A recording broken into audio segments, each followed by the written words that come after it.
Atos capítulo 24, versos 10 a 21.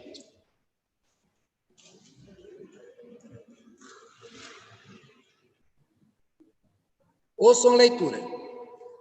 Paulo, tendo-lhe o governador feito sinal que falasse, respondeu: sabendo que há muitos anos és juiz dessa nação, sinto-me à vontade para me defender, visto poderes verificar que não há mais de 12 dias desde que subi a Jerusalém para adorar, e que não me acharam no templo discutindo com alguém, nem tampouco amotinando o povo, fosse nas sinagogas ou na cidade.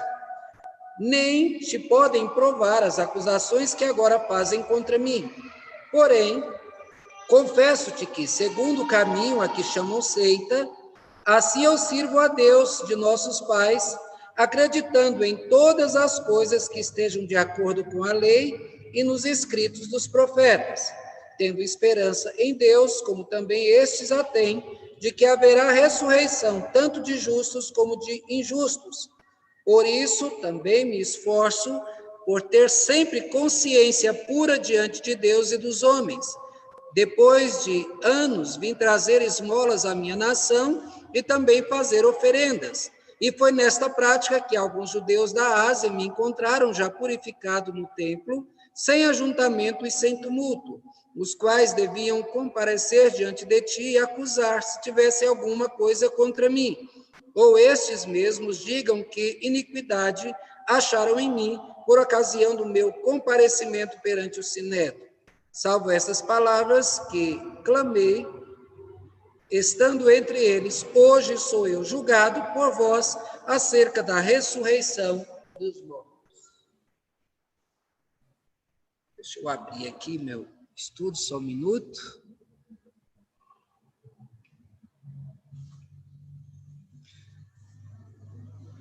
Vamos fazer uma oração? Senhor Deus, nosso Pai, nós aqui nesse momento, Senhor, nos colocamos diante de Ti, nos debruçando na Tua palavra, Senhor, esperando, Senhor, ter do Espírito Santo a iluminação necessária para que possamos esquadrinhar o texto e tirar lições que sejam aplicáveis à nossa vida. Dirija-nos, Pai, guia-nos, Senhor, nesse momento santo de estudo da Tua palavra, é o que nós pedimos, Senhor, em nome de Jesus. Amém.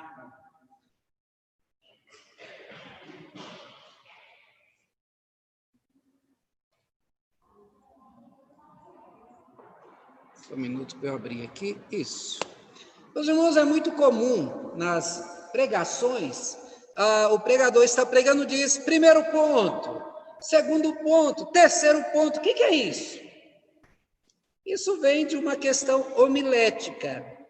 É uma maneira de expor o texto de uma maneira cadenciada, de uma maneira sequencial, para que na mente da pessoa os argumentos são colocados um a um, de maneira explicada, de maneira clara, para que os ouvintes possam guardar e aprender. Esse processo é o processo chamado mnemônico, é o processo para trabalhar a memória para que a palavra pregada fique gravada. Se não houver essa divisão, essa organização, o pregador vem aqui e fala um monte de coisa, aí você, no final, você diz, ele falou muito bonito, mas sobre o que ele falou? Sabe, falta, e quando a pessoa é trabalhado o sermão em tema e com as suas divisões, olha, ele falou isso, e a pessoa com a mente mais trabalhada, ela pode gravar na mente a sequência exata que o pregador usou. Porque a gente vê que os apóstolos, eles não tinham homilética, nem texto bíblico eles usavam. Eles usavam o que Cristo falou, só que enquanto eles estavam lá, não havia escrito do que Jesus falou, porque eles tinham ouvido Jesus falar. Então, eles eram os mais preparados para poder trazer essa mensagem falada, porque eles foram testemunhas oculares, eles viram, eles ouviram o que Jesus falou. Mas eles não tinham essa preocupação, por exemplo, hoje vamos falar desse tema, daquele tema, não. Dos assuntos mais comuns entre eles era a ressurreição. Nós vimos quando Pedro e João foi solto da cadeia, ele saiu pregando a ressurreição. o substituto de Judas, para ele tomar assento no colégio apostólico, ele precisava ter sido testemunha da ressurreição. Isso é um assunto bíblico. A Bíblia diz que Davi, Pedro diz que Davi, ele falou da ressurreição de Cristo. Esse era um fato novo, porque Jesus tinha acabado de ressuscitar, né, há poucos meses ou anos ali. Mas era um fato antigo, porque já fazia parte dos anseios, do cumprimento das promessas daqueles que ansiavam pelo cumprimento dessa palavra. Então, desde o Antigo Testamento já se vinha falando de ressurreição. No texto, a gente vê uma cena que se tornou comum. O Sinédrio reunido, Paulo ali, acusações feitas contra Paulo, a defesa de Paulo, e o povo querendo matar Paulo. Então, se tornou uma sequência comum. E aqui nesse texto nós vimos que os judeus trouxeram um advogado, talvez não usasse essa palavra lá ainda, mas era um orador. Como advogado é um orador que vai então tentar fazer, o objetivo dele é tentar fazer com que o governador acusasse ou que condenasse Paulo ou que liberasse Paulo para que eles o julgassem. Esse orador, ele começou fazendo o que a maioria das pessoas fazem. Esses homens, eles tentam então bajular a autoridade. E ele vai dizer, é como dar o docinho para a criança para depois tomar algo da criança. Ele tentou então bajular o governador dizendo, excelentíssimo. Ele também exaltou os feitos do governador, porque as obras que o Senhor fez para nós, todos nós judeus somos gratos. Mentira! Os judeus odiavam os romanos, eles não gostavam dos romanos de jeito nenhum, mas aqui ele estava bajulando por quê? Que ao final dessa conversa ele jogou o seu bote. Nós queremos que o Senhor libere esse homem para que nós o julguemos. Eles não queriam julgar, eles já tinham julgado. Eles queriam matar Paulo porque eles julgavam que Paulo não era digno de viver. E eles ainda tiveram a afirmação de todos os judeus presentes que o que ele falava era aquilo que eles acreditavam mesmo. A seguir, ele tentou, então, fazer com que Paulo fosse liberto. Ele chamou Paulo de uma peste, chamou de agitador, seguidor de uma seita, e como se fosse também um profanador do templo. E esse título também, ele minimizou a sua violência. É incrível como as pessoas fazem, né? Vai aquele ajuntamento de gente, vai lá e quebra, bota fogo, aquela coisa. Não, o nosso movimento. Não, foi um ato de violência. E aqui, então, ele diz, foi quando ele fala lá da autoridade lá da polícia lá, o centurião que foi lá, mas não é bem o centurião, não, o nome é outro, que foi lá então e pegou, diz, e tomou de nós com violência quando nós estávamos julgando ele. Você vai ler o texto lá, você vê que eles estavam espancando Paulo, e por pouco Paulo tinha sido morto. Acusou o comandante, a palavra é comandante, de ter agido com violência. E Paulo, tendo recebido a palavra, Paulo foi cordado. Ele não foi bajulador, apesar de ele ser respeitoso. Ele falou com respeito com o governador, revelou as condições que ele foi encontrado pelos judeus. Ele diz, eu não estava amotinando nada, não estava fazendo confusão, eu estava no templo, eu vim trazer ofertas, eu estava me purificando. E aí então, mas quando chegou de falar sobre a sua fé, ele afirmou, eu confesso que segundo o caminho a que chamam seita, assim eu sirvo a Deus de nossos pais, acreditando em todas as coisas que estejam de acordo com a lei e os escritos dos profetas, tendo a esperança em Deus, como também estes a têm, de que haverá ressurreição de justos como de injustos. E termina, hoje eu sou julgado por vós acerca da ressurreição dos mortos. Esta foi a causa da prisão. Paulo estava sendo preso porque ele pregava Jesus ressurreto. Quem que tinha matado Jesus? Foram os romanos a pedido dos judeus. Os judeus não gostariam que se pregasse a respeito de Jesus. Pregar a respeito deste que eles mataram, como se ele estivesse vivo, era como ofensa para eles. Após soltos, os apóstolos, quando estavam lá, eles saíram testemunhando a ressurreição de Cristo. Isso era, meus irmãos, a causa principal da igreja. Porque se eles não falassem de Jesus como vivo, eles não teriam razão, não haveria razão de ser da igreja. Como Paulo mesmo fala em 1 Coríntios, Não, ele disse, se Cristo não ressuscitou, é vã a nossa fé. Se Cristo tivesse ressuscitado, o que estaria? Para que a gente estaria aqui na igreja? Se o nosso Senhor é morto, como por exemplo os budistas, eles oram para um ser morto, porque Buda morreu.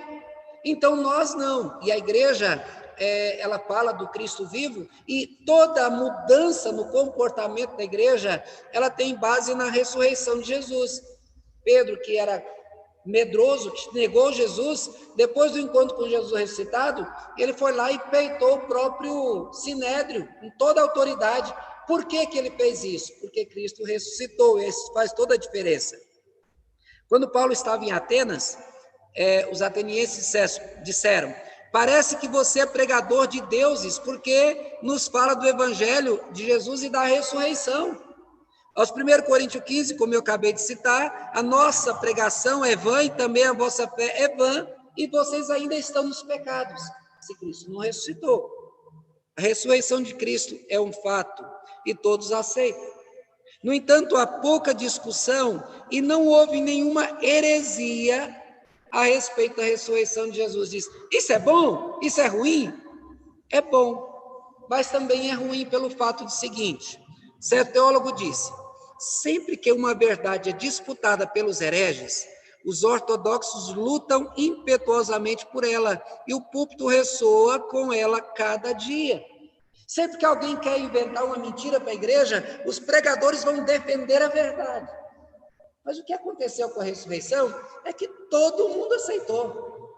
Você não vê hereges falando da ressurreição de Jesus. Não, ele não ressuscitou. Todo mundo aceitou. Então, um fato que é tão importante para a igreja, é tão importante para a nossa esperança, acabou se tornando um assunto pouco comentado. Sem oposição à ressurreição, então, deixou de ser o tema central.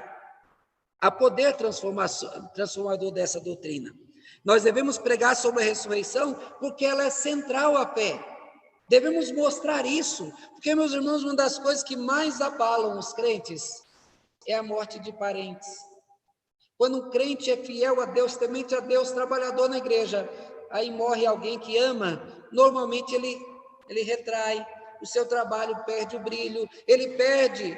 Por que isso? Porque está nos faltando trabalhar a questão da ressurreição, porque crendo na ressurreição, os primeiros mártires, eles se entregavam à morte, eles se entregavam a feras que os rasgavam, eles se entregavam a fogueiras, porque eles tinham a certeza, por falar tanto sobre ressurreição, que nada poderia matá-los. E mesmo que as feras os estraçalhassem, eles viveriam novamente para encontrar com o Senhor. Está vendo a importância da ressurreição? Por que nós devemos falar mais? E aí, então, crendo dessa maneira, nós vamos enfrentar algo que é natural e que vamos enfrentar mais cedo ou mais tarde. A morte de gente que a gente ama. A irmã Edith perdeu um filho, poucos dias, não é nem 15 dias ainda, o Leandro perdeu a mãe, faz 30 dias que perdemos o diácono Hugo. Então, são realidades que nós vamos enfrentar. Alguém da nossa família pode morrer por idade avançada, pode morrer por algum acidente. Isso nós estamos no mundo onde há morte, e nós devemos estar prontos, mas com a doutrina certa, sabendo e crendo que a ressurreição faz diferença para nós. Poucos cristãos duvidam da ressurreição de Jesus. Talvez alguém ainda, mas esses se calam. Quase todos creem na ressurreição da alma. E se a dúvida a respeito é sobre a ressurreição do corpo, como é que vai ser o novo corpo? Como é que será? Né? As dúvidas se desfazem quando se estuda a palavra de Deus, e lá, então, com o estudo acurado, nós vamos ter as respostas. Crê-se na imortalidade da alma. Só que os pagãos também creem na na imortalidade da alma. Deus soprou nas narinas de Adão o quê? Fôlego de vida, mas ele deu a Adão alma vivente, não foi alma morrente. A alma dada a Adão não morre. A doutrina da ressurreição, ela trabalha a questão da ressurreição do corpo, porque da ressurreição da alma todo mundo sabe, até ímpios, até incrédulos, até pagãos, eles sabem que a alma não morre. E quando a gente trata a respeito da ressurreição, a gente está falando da ressurreição do corpo. O corpo material há de se unir à alma e assim viverá para sempre, quer nos céus ou quer no inferno. É o que Paulo diz da ressurreição de justos e de injustos. A má compreensão sobre a ressurreição, ela gera algumas doutrinas perigosas, por exemplo, da reencarnação, de gente que acha que a pessoa vive de novo, e a gente tem uma série de argumentos contra essa doutrina, porque não tem como ser verdadeira. Mas ela nasceu a partir da ideia errada da ressurreição. E a outra é da aniquilação. Sabe o que é aniquilação? Morreu, acabou, não tem mais nada. A alma, uma vez que a pessoa morre, não tem mais existência. Por que os ímpios eles gostam dessa doutrina? Porque é o seguinte, viver aqui é bom. Você quer morrer? Não quer não, né? Se um dia acontecer que vai, mas lá para frente. Até gente que não teme a Deus não quer morrer, porque viver aqui é bom. Então é o seguinte, os ímpios eles não querem pensar, porque quem morre e ressuscita, vai ressuscitar para quê? Enfrentar o julgamento. Então, o que eles não querem? Enfrentar o julgamento. É que os ricos fazem com seus advogados empurrar, para que não haja o seu julgamento, para que não tenha a chance de ir para a cadeia. Quem nunca pensou que vai voar, por exemplo? Lá no céu eu vou voar. Eixe, eu já imaginei isso. Pessoa pulando de nuvem em nuvem. Será que vão voar? Algum texto bíblico diz que você vai voar? A Bíblia fala que nós teremos o corpo como o de Cristo ressurreto. Jesus é o primeiro da ressurreição. Então, o que nós vimos é o seguinte, nós teremos corpo, um corpo substancial, um corpo sólido. Outros dizem, ímpios não terão corpos no inferno. Ué, não terá corpo no inferno? Fogo, enxofre, cadeias, torturas são apenas uma metáfora, não é verdadeiro. No entanto, a Bíblia ensina que a carne dos homens é tão eterna quanto a sua alma, porque Deus fez o homem. Já viu o que as pessoas costumam perguntar assim, depois que morre alguém, o corpo já chegou? A pessoa nunca diz assim, a pessoa chegou? Por quê? Porque ali não é a pessoa completa. Qual que é a pessoa completa? O corpo e a alma. E vai para o céu como? A pessoa, o corpo e a alma. E vai para o inferno, o corpo e a alma. Por isso que haverá ressurreição. E vivos, então, nós enfrentaremos o julgamento de Deus. Platão e Sócrates, que são os filósofos tão elogiados, eles ensinaram a imortalidade da alma. E ele foi louvado por isso. Aí vem Paulo e zombam de Paulo porque Paulo prega a ressurreição do corpo. Desde o início houve um desprezo com o corpo, como se o corpo fosse algo mau, que fosse apodrecer e largar para lá, o importante é a alma. Tanto que o gnosticismo, por exemplo, gnosco é conhecimento, então é a busca do conhecimento como elevação espiritual, desprezava completamente o corpo, o importante é a alma. Então hoje nós vamos falar sobre a ressurreição do corpo para a vida eterna. A ressurreição será para justos e para ímpios. Ninguém ficará fora. Ah, mas e quem morreu foi queimado? Deus fez o homem do pó da terra, não pode ressuscitar das cinzas. E quem morreu afogado? A Bíblia diz que o mar trará os seus mortos, a terra trará os seus mortos. Todo mundo vai voltar a viver, não importa o que foi feito o corpo, ele vai voltar. Primeiro vamos falar sobre os justos ressuscitarão. Que bela, mensagem que traz conforto para nós. Os justos viverão de novo depois da morte. A morte não é o fim, não acabou.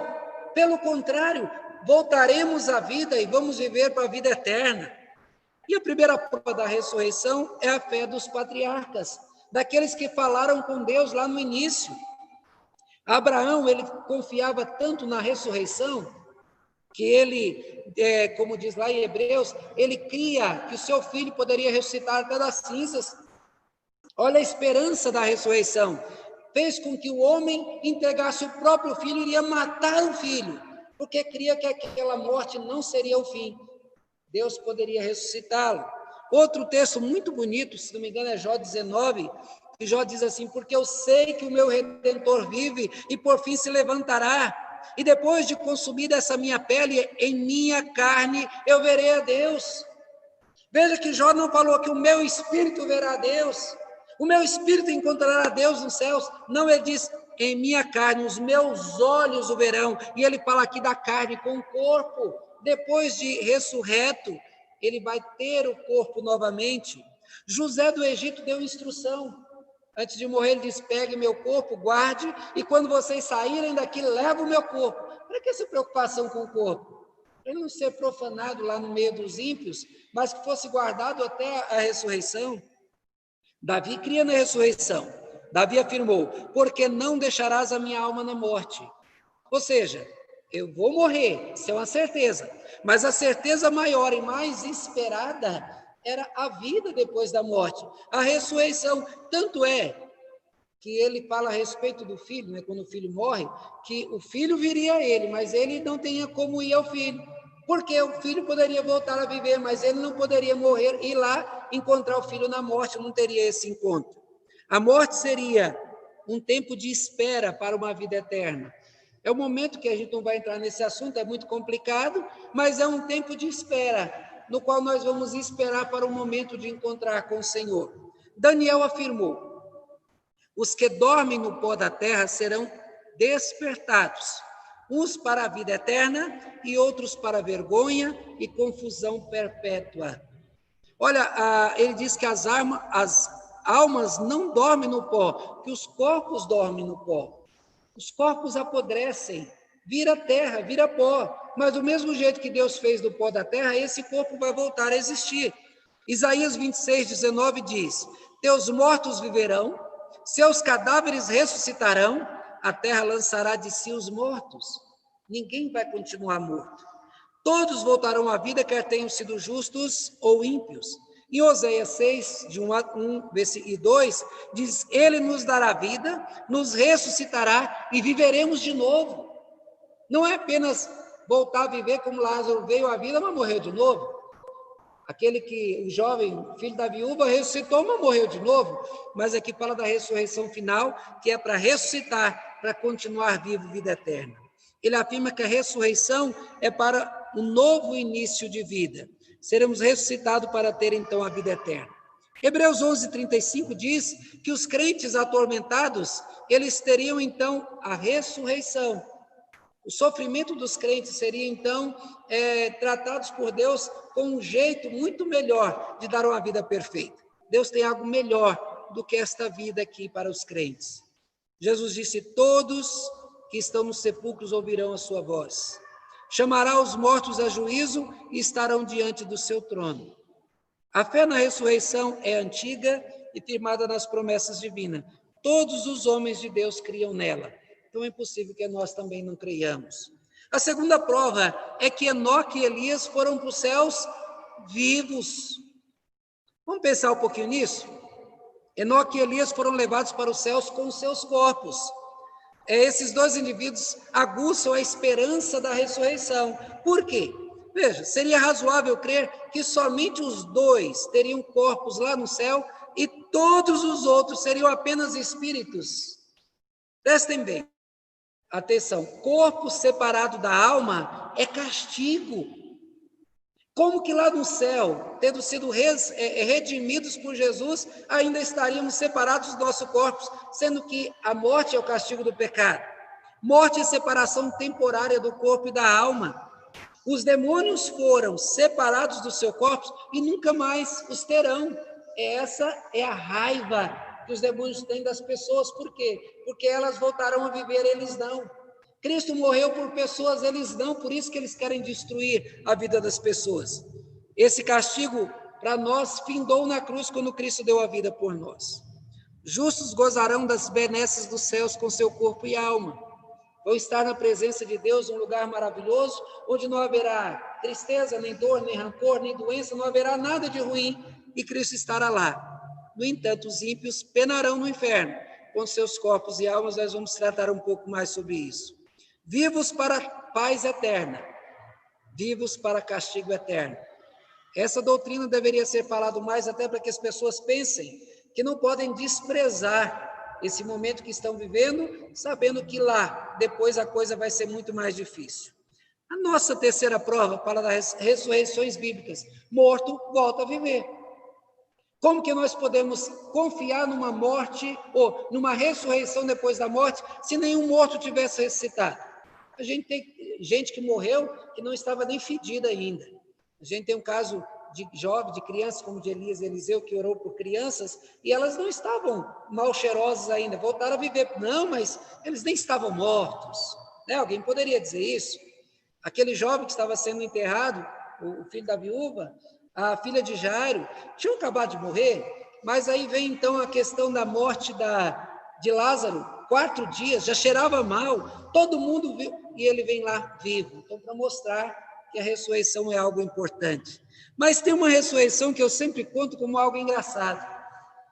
Lá no Antigo Testamento, eu não sei se você já leu, diz que 2 homens iam carregando o defunto, o amigo deles que tinha morrido. E aí, quando eles olharam para trás, viu o exército sírio que vinha lá e eles acabariam sendo presos por ele. Eles viram um buraco e jogaram o defunto lá dentro do buraco. Só que ali era a cova onde tinha sido enterrado Eliseu. E quando o morto caiu em cima dos ossos de Eliseu, ele ressuscitou. E quando ele olhou para trás, viu o exército. E ele saiu correndo atrás dos amigos. Aí a gente não sabe se os amigos iam correndo mais do amigo que estava morto e ressuscitou ou do exército que vinha atrás. Mas o importante é a ressurreição. O morto voltou à vida. E isso, então, a gente vê, e é claro, na Bíblia.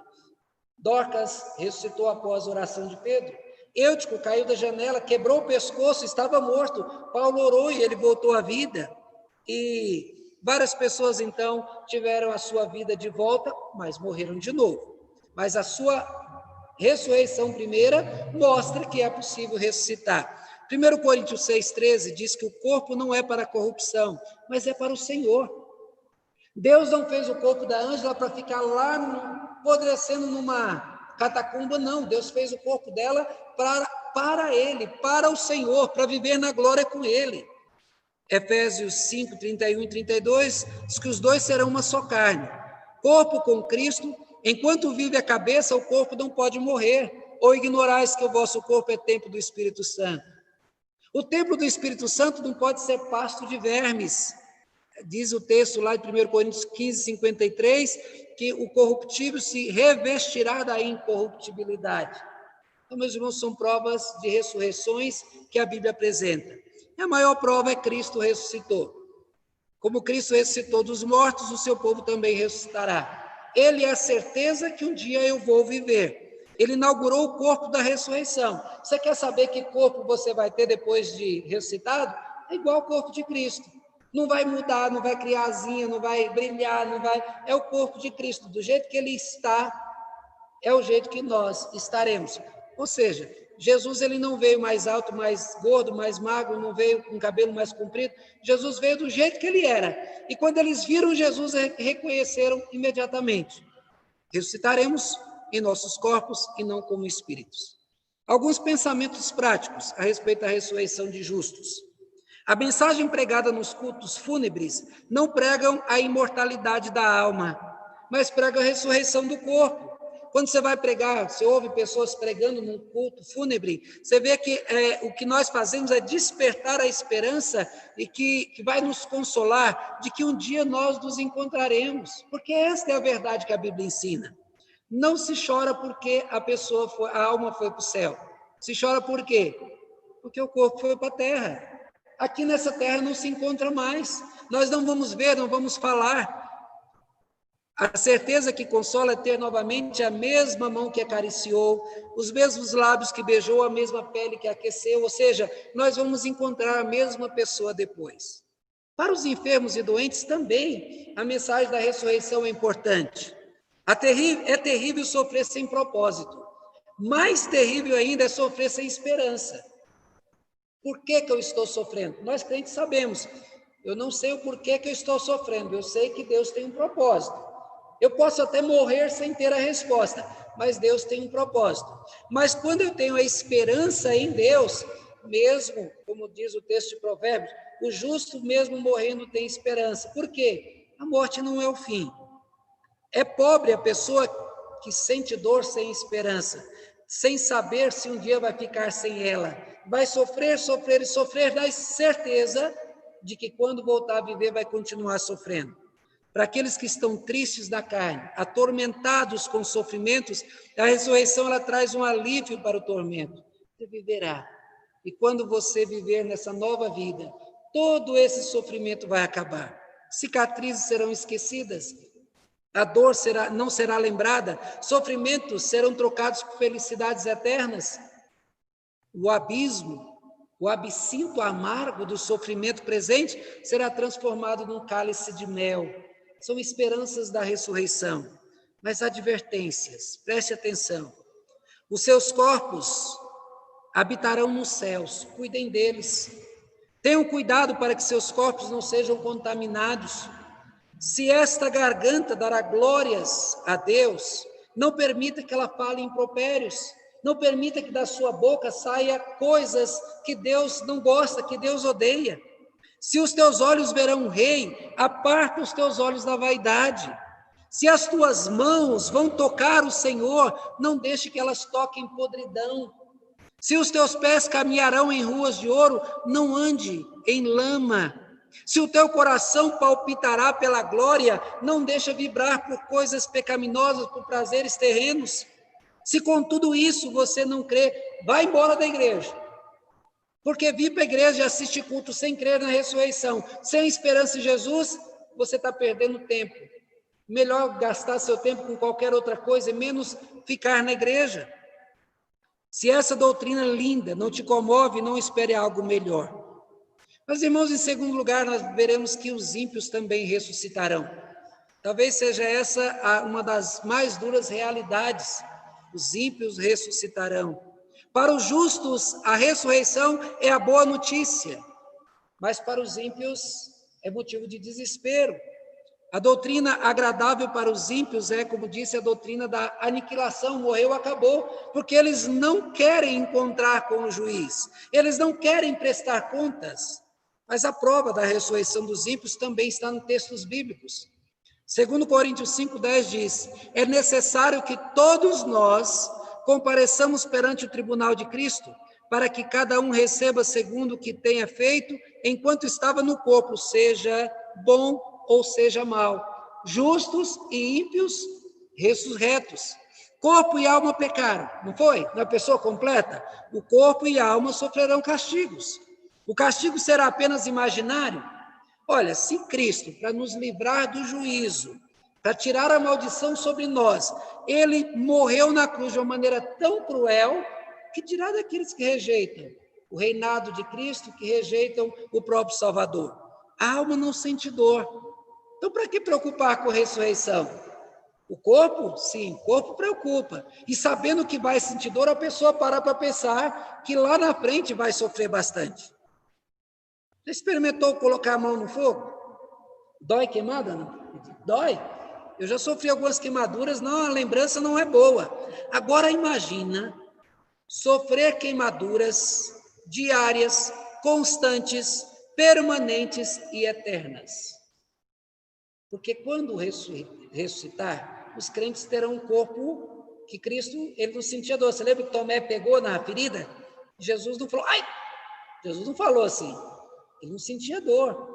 Mas a pessoa que vai para o inferno, ela não virá com um corpo transformado. É com este corpo mesmo, que sente dor, que sente necessidades, e lá no inferno vai sentir sede, vai sentir fome, vai sentir seus desejos. Lá é a realidade. Então, se queimar pequena parte do corpo dói. Imagina viver constantemente no fogo. Corpo e alma no meio de chamas, sem alívio e pela eternidade. Mateus 10, 29 diz: te é melhor que se perca um dos teus membros e não que todo o teu corpo seja lançado no inferno. Não fala da alma, do corpo. Mateus 10, 28 diz: temei o que pode destruir a alma e o corpo ser lançado, e a alma e o corpo serem lançados no inferno. Para muitos, a bondade de Deus vai impedir de serem lançados no inferno. Ah, Deus é bom, ele não vai fazer isso. Deus, para mostrar a sua bondade, ele mandou Cristo morrer lá na cruz por nós. A justiça de Cristo, a justiça de Deus, ela exige que Deus lance os ímpios no inferno. Todos nós íamos, só não vamos porque Cristo morreu por nós e o Espírito dele nos fez aceitar essa verdade. Ímpios serão lançados no inferno, onde o texto diz, onde o verme deles não morre. Alguém já viu um corpo de alguém morto sendo comido de bicho? Um cadáver? Eu já vi, graças a Deus, em filmagens. É horrível, é uma cena terrível. Agora imagina ver uma pessoa viva sendo comida por bichos. Já viu bicheira em animal? Você está lá, o bichinho lá chorando, os bichos comendo ele vivo. Acontece o seguinte, lá diz que os vermes não morrem. Aqui pega o mata-bicheira e joga e os bichos morrem. O animal faz isso, né? Lá no inferno não vai ter mata-bicheira. O verme vai comer dia a dia e vai continuar, e a pessoa vai continuar viva e não vai morrer. Assim como nas bicheiras comem a carne viva dos bichos, também no inferno acontecerá. Diz que o fogo não pode ser apagado. Seria então um aviso metafórico? Não, é real. A pele atual se desfaz com fogo. O corpo ressurreto não vai se desfazer. A cabeça do condenado ao inferno será atormentada por dores sem fim. Já teve dor de dente, Tiago? Imagina ter dor de dente todo dia. Já teve dor de ouvido? Já? É ruim? É ruim. Imagina a dor de dente com a dor de ouvido, junto com a dor no estômago porque não comeu, junto com a fome, com toda a angústia. É algo terrível, é algo que vai durar pela vida inteira. Então, quando tem muita gente passando uma imagem bonitinha de inferno, como se o inferno fosse um lugar gostoso de ficar, divertido. Inferno é lugar de tormento. Os olhos queimando, ouvidos atormentados pelos lamentos, gritos de dor sem fim, sem alívio, nem por um minuto. Alguém já ficou internado em um lugar onde tem alguém gritando de dor? É terrível. Eu já fui enfermeiro e passei por isso. Só de ouvir as pessoas gritando de dor é terrível. Imagina você ali gritando e do outro lado outra pessoa gritando também. O lamento inarrável do inferno será a companhia dos ímpios. Porque a pessoa que está do seu lado, ela não vai chegar para você e dizer, acalme, fique tranquilo. Pelo contrário, ela vai pisar em você e vai te maltratar, porque ele é do mal. E ele está lá porque igual você também será do mal. Por isso que um fazendo mal ao outro e ninguém socorrendo o outro, porque socorrer é coisa de cristão, é coisa de quem teme a Deus. Não haverá um momento de paz para quem for para o inferno. Para muitos, os cuidados com o corpo e preocupações não deixam buscar um tempo com Deus. Só que os belos rostos, bem cuidados, corpos sarados, serão marcados pelas garras de demônios. Aqueles que se preocupam com as suas vestes caras de marca, lá estarão nus, envergonhados, despidos. Aqueles que têm preocupações com prazeres, você que preza pela beleza, vai continuar a desejá-la, porém não a terá. Tem aquele desenho animado, Joãozinho e Maria, que foram engordados para depois serem comidos pela bruxa. É como a beleza dos ímpios ser preparada para o escárnio eterno. No inferno, os ímpios terão as mesmas concupiscências. Por exemplo, o bêbado vai continuar desejando a bebida.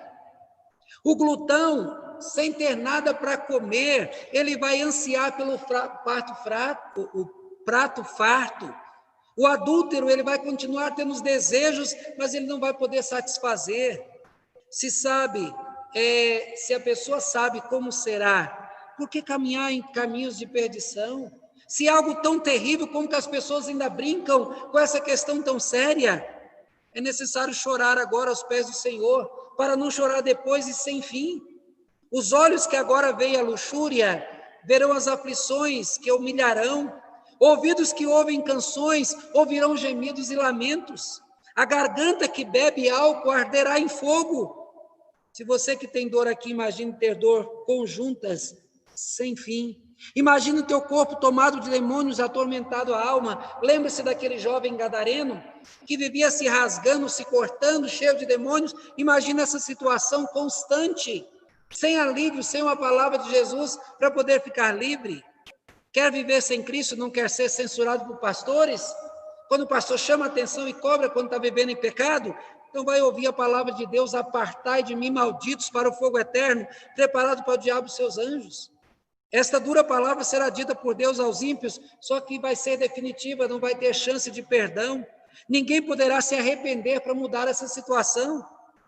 Quero te comover com essa palavra. Quero comover todos vocês, afirmando que... eu quero te comover enquanto posso, afirmando que não só a alma sofrerá, mas também o corpo com ela.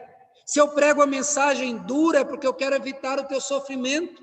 Chegará o dia que você desejará voltar atrás e aceitar essa palavra, mas aí será tarde demais. Preste atenção. Não se permitem atos de perdão na fria sepultura. A escuridão, a morte e o grande desespero reinam do eterno silêncio ali. A ira vindoura. Quem habitará nesse lugar tão terrível? É para pensar e levar a sério o que Cristo fez na cruz, foi nos livrar de uma situação tão desesperadora. Pergunte-se: o que devo fazer para ser salvo? Escute o que Cristo tem a dizer. Crê no Senhor Jesus e será salvo. O que não crer, será condenado. Lá em Isaías 1, 18 a 20, diz: ainda que os vossos pecados sejam como escarlata, eles se tornarão brancos como a neve. Se foram vermelhos como o carmesim, tornar-se-ão como a lã.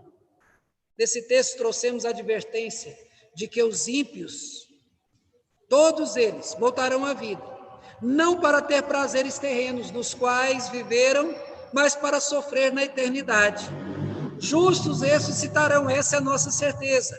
Essa promessa é um bálsamo em meio aos sofrimentos. Por pior que seja o momento que nós estejamos passando, não vai durar para sempre. Santa esperança para nós, terrível realidade para os ímpios. Meus irmãos, esse estudo então tratou a respeito da ressurreição. Algo tão sério, algo tão importante. Jesus, ele fala que no final as pessoas vão querer morrer, entrar em cavernas, caiam sobre nós, só que ninguém vai morrer mais. Então, meus irmãos, que nós paremos para pensar: hoje estamos vivos, hoje temos a palavra de Cristo, Cristo com os braços estendidos, dizendo: vinde a mim, todos vós que estáis cansados, sobrecarregados, eu aliviarei. Nós temos hoje a oportunidade de fazer um concerto com o Senhor, abandonar o pecado. Mas o castigo é eterno para aqueles que rejeitam todas essas bondades de Jesus. Depois, quando condenados, todos os condenados, eles saberão o seguinte: o juiz foi justo. O juiz não tinha outra coisa a fazer senão me condenar, porque eu rejeitei a salvação. Ninguém vai para o inferno achando: o juiz foi injusto, ele fez algo errado. Não. Por isso que antes do juízo final se abrirão livros, nos quais os teus pecados serão trazidos à sua memória, e você vai saber que você está ali como rebelde. Aquele que creu em Cristo vai receber a justiça de Cristo. Aqueles que o rejeitaram carregarão sobre si o peso de todo o pecado. E aí, no inferno, vai sofrer eternamente. Meus irmãos, que nós paremos para pensar na seriedade da glória, na seriedade do inferno, para que a gente viva nesta vida como alguém que quer viver eternamente nos céus. Amém?